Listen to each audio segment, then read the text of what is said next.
La vie semble être une succession de changements.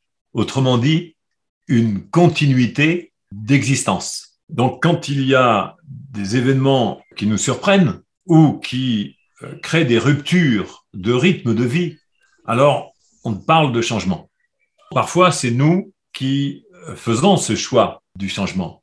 C'est-à-dire qu'il y a des changements que l'on désire, auxquels on aspire, et puis il y a des changements que l'on ne désire pas. Ça peut être dans la vie personnelle, la vie sociale, dans la vie professionnelle.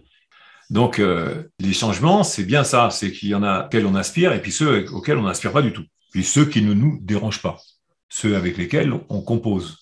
Celui auquel je vais aspirer, c'est par exemple, je vais choisir de déménager, hein, ou je vais changer de conjoint, parce que j'ai choisi. Hein. Alors, il faut voir que peut-être l'autre, ça ne va pas lui faire plaisir.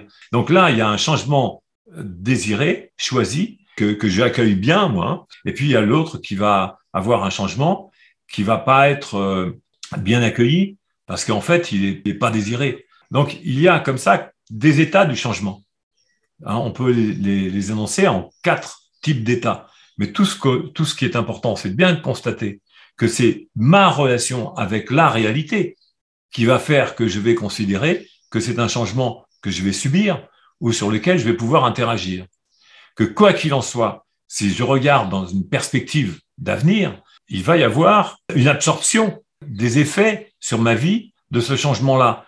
Et c'est vrai que quelqu'un qui prépare son changement par rapport à quelqu'un qui va subir le changement, eh bien, la personne qui le prépare, elle va anticiper un certain nombre de conséquences.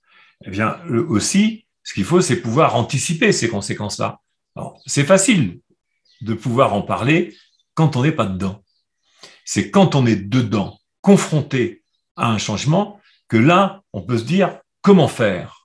Eh bien, le seul outil que vous avez, c'est celui de la réflexion.